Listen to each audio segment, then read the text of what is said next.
Assalamualaikum warahmatullahi wabarakatuh. Selamat siang. Sebelum saya menyampaikan rencana pembelajaran semester, saya terlebih dahulu memperkenalkan diri.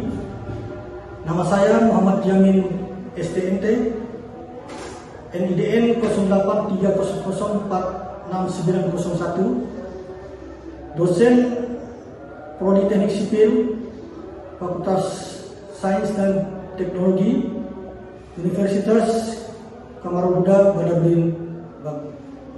Video ini saya buat untuk memenuhi salah satu persyaratan sebagai pernyataan diri dosen dalam unjuk kerja Tridharma Perguruan Tinggi atau PDD UKTPT pada bidang pendidikan dan pengajaran. Adapun deskripsi mata kuliah irigasi, di mana mata kuliah irigasi ini dengan bobot 2 SKS adalah mata kuliah wajib atau bersyarat diajarkan pada semester 4, di mana dalam perkuliahan akan dilaksanakan 16 kali pertemuan. Adapun deskripsi mata kuliah irigasi 1, di mana pada mata kuliah ini mahasiswa mempelajari tentang arti, maksud, tujuan serta fungsi irigasi. Kemudian mahasiswa juga akan mempelajari sistem hierarki daripada jaringan irigasi. Dan mahasiswa merencanakan layout jaringan irigasi, kemudian merencanakan peta-peta perencanaan skema jaringan irigasi dan perhitungan kebutuhan air untuk tanaman padi di sawah. Lalu mahasiswa juga akan menghitung debit pada saluran pembawa dan saluran pembuang, dan merancang dimensi saluran pembawa dan pembuang, juga mempelajari nomenklatur daripada jaringan irigasi. Kemudian mahasiswa juga akan mempelajari bangunan-bangunan yang ada pada jaringan irigasi, seperti bangunan bagi sadap, bangunan ukur, bangunan terjun, dan saluran pembawa. Mahasiswa juga akan merancang dan menganalisis bendung tetap pada sungai, kemudian merancang bangunan pelengkap bendungan seperti pintu pengambilan, pintu penguras, kantong lumpur, dan tanggul banjir pada bendungan. Adapun capaian mata kuliah atau kemampuan yang diharapkan pada mata kuliah irigasi 1 ini, pertama, mahasiswa itu mampu mendalami pengertian, maksud, tujuan, serta fungsi irigasi. Kemudian kedua, mahasiswa mampu menjelaskan tata letak saluran dan bangunan air. Yang ketiga, mahasiswa mampu menjelaskan peta tersier, peta sekunder, dan peta primer. Kemudian yang keempat, mahasiswa mampu merencanakan perhitungan neraca air. Yang kelima, mahasiswa mampu menjelaskan tata letak daripada irigasi. Kemudian yang keenam, mahasiswa mampu menghitung debit pada saluran, baik itu saluran pembawa maupun pada saluran pembuang. Kemudian yang berikut, mahasiswa mampu merencanakan bangunan utama seperti bendung atau waduk.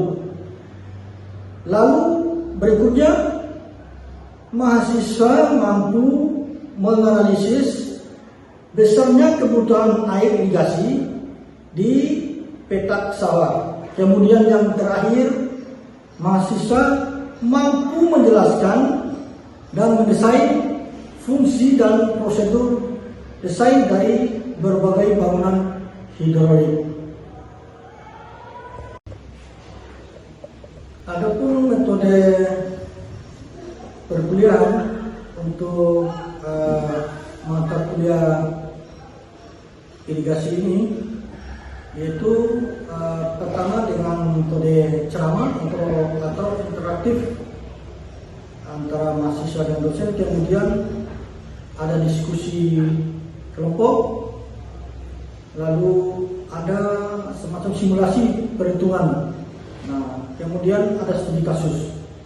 Jadi studi kasus ini nanti kita akan mencari data seperti data curah hujan, lalu kita buat analisis perhitungan bagaimana sih data curah hujan tersebut. Curah hujan tersebut kita akan analisis untuk mendapatkan debit pada suatu daerah aliran sungai atau waduk atau bendung, sehingga kita bisa memastikan nanti di dalam sistem pemberian air pada areal persawahan. Sebagai bahan bacaan atau referensi bagi mahasiswa untuk mata kuliah irigasi 1 ini, ada beberapa referensi yang bisa dicari atau di-download. Yang pertama itu ada buku Design of Small Channel Structure, ini United States Department of the Interior, Bureau of Reclamation. Kemudian yang kedua ada laporan kriteria desain, ini jilid 2, pelengkapan kriteria desain. Kemudian yang ketiga ada buku mekanika tanah dan teknik pondasi. Di dalam mata kuliah irigasi ini, setelah kita melaksanakan perkuliahan sejumlah 16 kali pertemuan,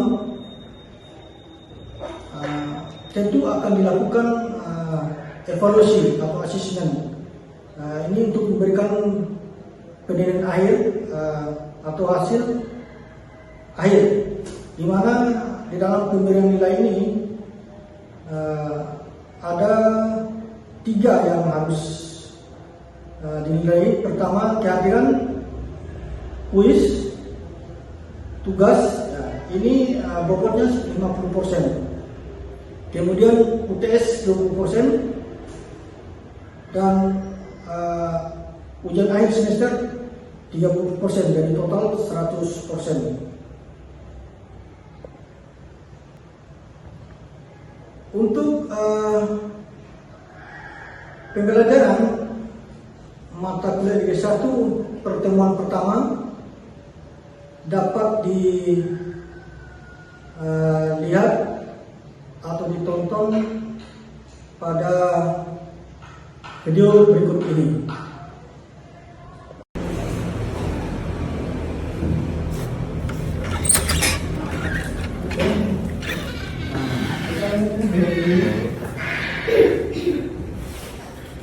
Baiklah, hadirin sekalian, Assalamualaikum warahmatullahi wabarakatuh. Waalaikumsalam warahmatullahi wabarakatuh. Selamat siang menjelang sore. Ya, pada siang hari ini adik-adik sekalian sehat?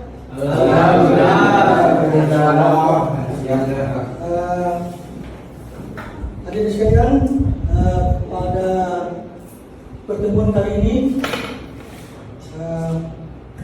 saya akan menyampaikan mata kuliah irigasi 1 ya. Pertemuan pertama. Jadi di awal pertemuan ini kami kita belum kenal, Bapak mau kenalkan dulu diri Bapak sendiri, baru Bapak ingin tanya satu persatu pada adik sekalian. Oke? Tadi saya nama Bapak Muhammad Jamin, bisa dipanggil Pak Yamin. Ya Pak Yamin. Adik sekalian, untuk mempersingkat waktu, mungkin Bapak ingin tahu dari ujung sana namanya siapa? Enggak kedengaran. Berikut, Saya Jadul Fitri, Pak. berikut. Saya Permasa, Pak. Anwar. Enggak. Herologi. Abdul Walid. Berikut. Hendrik. Beni. Oke, terima kasih adik sekalian. Dari sebelum kita mulai, ya, sambil absen jalan, ya, adik sekalian. Jadi Bapak ingin menyampaikan dulu kita kontrak perkuliahan dulu ya, diawali kontrak perkuliahan bagaimana sistem penilaian nanti. Dan untuk materi keseluruhannya RPS yang berkaitan dengan irigasi 1 ini kalian bisa mendownload di SIM masing-masing. Jadi nanti di situ bisa di-download. Kalian Bapak rasa sudah mendapatkan username dan password dari Pusdik kampus. Jadi kalian nanti ketika nanti mata kuliah irigasi ini kalian bisa mendownload RPS-nya. Jadi di situ ada kriteria penilaian. Ya, kriteria penilaian itu seperti apa? Nanti ada kehadiran, kehadiran itu 70% dari total perkuliahan. Jadi kita berkuliah sebanyak 16 kali pertemuan. Jadi 2 itu adalah UTS sama UASnya. Itu yang pertama. Yang kedua penilaian kuis dan tugas. Kemudian ada UAS dan nilai UTS dan UAS kan. Dan totalnya itu yang di nilai R-nya. Baiklah hadirin sekalian, jadi pada pertemuan pertama ini kita akan membahas dari mari kita lihat di awal perkembangan irigasi di dunia. Dari irigasi sebagai pengairan sudah dikenal sejak zaman peradaban kuno ya, lebih kurang pada 5.000 tahun yang lalu ya, 5.000 tahun yang lalu. Masyarakat di wilayah Mesopotamia dan Mesir ini telah menggunakan sistem pengairan sederhana. Dari sana itu mereka di Sungai Nil itu mereka mengambil mengambil air untuk keperluan tanaman itu diambil dari sungai itu dengan sistem apa? Kalau kita sekarang menyebutnya sistem pengambilan bebas, jadi belum ada bendung ya. Jadi karena elevasi sungai itu lebih tinggi daripada area persawahan yang mau diairi. Jadi gambar sekali itu secara gratifikasi. Itu pada zaman peradaban kuno. Jadi hanya berkembang pada masa kemasan Islam abad ke-17 hingga ke-13. Nah, ilmu teknik irigasi ini berkembang besar, di mana ilmuwan Muslim seperti Al-Karaji itu menulis karya teknik tentang hidrologi dan sistem kanal bawah tanah ya. Nah, ini di Persia. Nah, ini lihat. Jadi setelah kemerdekaan, pembangunan irigasi menjadi prioritas dalam program ketahanan nasional. Jadi setelah kemerdekaan Indonesia ini jadi prioritas irigasi itu karena tanpa irigasi yang bagus, ya, maka hasil produksi petani itu tidak maksimal. Oleh karena itu, pemerintah pada zaman setelah kemerdekaan itu yang diperbaiki itu jaringan irigasi dulu. Ini lebih penting sekali, ya. Kemudian program seperti Impres atau irigasi 1990-an itu memperluas jaringan irigasi hingga ke daerah terpencil. Nah, saat ini teknologi modern seperti irigasi tetes, sprinkler, dan otomatisasi berbasis sensor mulai diterapkan di beberapa daerah. Jadi sekarang juga pengelolaan partisipasi berbasis P3A yang Bapak bilang tadi, itu P3A itu perkumpulan petani pemakai air. Mungkin kebutuhan air tanaman secara teratur. Nah, di mana diambil ini air irigasi ini sumbernya? Antara lain dari sungai, ada dari bendung, ada bendungan atau waduk, ya, atau embung. Nah itu sumbernya. Kira-kira sampai sini ada yang mau bertanya? Sebelum Ini Pak, tadi itu kita dikasih tahu tentang irigasi dari zaman ke zaman. Nah di sana saya belum paham dari zaman ke zaman sistem irigasi itu seperti apa. Nah maksud saya tadi sempat dijelaskan memang sama Bapak, ada sistem manual ya yang dilakukan oleh petani. Cuman sistem manualnya itu seperti apa Pak? Sebelum seperti saat ini ya kita tahu bahwa kemajuan irigasi itu yang seperti kita bisa lihat tadi ada gambarnya juga sudah lumayan bagus ya. Nah sebelum memasuki fase ini Pak, seperti apa sih cara orang petani-petani ini mengaliri air ke persawahan kemudian dibuat kebutuhan peternakan gitu Pak? Oke, terima kasih. Pertanyaan yang sangat bagus sekali. Walaupun kalian baru semester awal, artinya pengetahuannya sudah syarat Bapak itu sudah oke, ya. Oke, baiklah Bapak jelaskan sedikit. Memang pada zaman dulu ya, pada zaman kuno itu 5.000 tahun yang lalu, seperti Bapak sampaikan dari awal itu, ini ada sungai, ada sungai. Karena mereka belum ada alat yang canggih, makanya dibuat semacam kanal-kanal kecil. Jadi dan ada katakanlah sungainya ada sungai yang mengalir, dia pada posisi elevasi tinggi. Kemudian yang modern itu di bawah. Jadi hanya mereka itu kadang-kadang menaruh seperti perahu di samping sungai itu. Kemudian membuat suatu saluran kecil. Nah itulah yang dilewati oleh air tadi dengan sistem gravitasi. Jadi itu pada zaman dulu. Hanya berkembang sampai sekarang kita lihat saluran itu sudah dibuat sedemikian rupa. Yang tadinya air itu pada zaman dulu itu hanya bisa digunakan secara gravitasi, sekarang sudah bermacam-macam, bisa pompanisasi, ya, bisa dipompa. Kalau elevasi sawah yang tinggi atau lokasi yang mau disiram menggunakan air itu ya, itu digunakan pompanisasi. Ada juga irigasi yang menggunakan irigasi permukaan air tanah. Jadi itu kalau penggunaan pompa itu untuk sementara jalan dulu. Kenapa? Karena dampaknya luar biasa. Karena kekosongan, kalau air itu keluar semua, itu efeknya terhadap struktur tanah itu akan, ya, selain risikonya salah atau yang tadi sumur-sumur di sekitar itu kering, ya, dampaknya terhadap struktur bangunan setempat juga akan mempengaruhi. Kan kita tidak bisa tahu penurunan struktur bangunan pada lokasi tersebut. Jadi adik sekalian, bisa Bapak lanjut? Ya baik.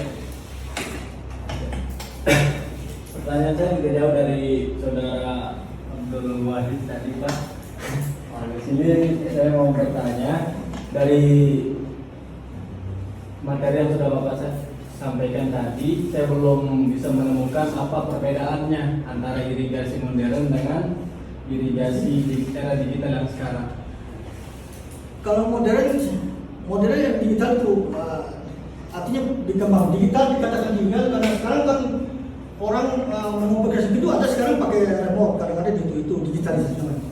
Ada juga orang menciptakan alat, misalnya siapa namanya? Lalu Henry, ada sekarang temuan kalau kita mau nyiram tanaman, itu kalau si garis kemudian air terhadap tanaman, itu pakai remote ya, ada jamnya. Nah, itu zaman digitalisasi. Modernnya bagaimana? Ya seperti sekarang kita lihat sudah canggih semua, dan itu sudah ada, sudah bangun terjun, bangun pagi, bangun sadap, jadi semua sudah teratur dengan bagus. Ya. Oke, bisa lanjut? Lanjut Pak. Sekarang kita lihat apa sih maksud dan tujuan irigasi. Jadi maksud dan tujuan irigasi itu maksudnya adalah menjamin. Ini harus menjamin kesediaan air bagi tanaman sesuai kebutuhan pertumbuhan. Jadi itu maksudnya. Kalau tujuannya apa? Tujuannya meningkatkan produktivitas petani itu jelas. Kemudian mengatasi kekeringan saat musim kemarau. Kemudian menstabilkan hasil pertanian. Nah, ini tujuan pokoknya. Jadi ini tujuannya ya. Jadi meningkatkan produksi petani. Jadi kalau irigasi kurang bagus, jelas hasil produksi itu tidak maksimal. Tapi kalau bagus, sangat bagus. Ya. Kemudian mengatasi kekeringan. Ya. Di saat musim tidak ada hujan, tidak masih kering, dari air yang ditampung tadi di bendungan atau waduk, di bendung itu bisa dimanfaatkan. Kalau pernah itu mengairi sawah-sawahnya. Kemudian bisa menstabilkan pertanian, basis pertanian. Jadi dia bisa menstabilkan. Jadi dengan tujuan irigasi ini sudah jelas ya. Iya. Seperti itu ya. Siap. Saya kira adik sekalian, jadi sebelum Bapak Erik pertemuan kita ini, mungkin ada yang kurang jelas, mau ditanyakan?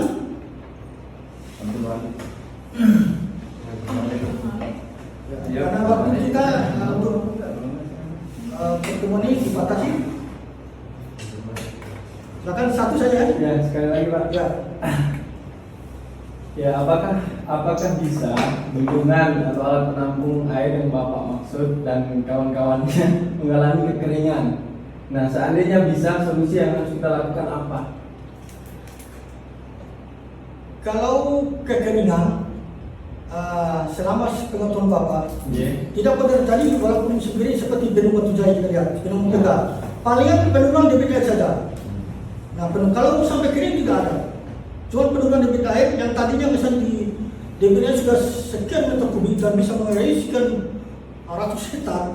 Nah, akhirnya sekarang debit itu berkurang. Jadi yang tadinya bisa diairi 100 hektar itu dikurangi kan. Nah, bagaimana caranya mengatasi yang sisanya? Nah, itu sistem namanya sistem rotasi, sistem bergilir. Jadi yang kelompok A dulu misalnya kasih dulu air ini, baru kelompok berikut kelompok B. Itu sistem yang harus untuk mengatasi solusinya. Itu solusinya. Baik, Pak. Jadi itu yang solusinya itu Pak. Baiklah adik sekalian, kalau memang tidak ada pertanyaan,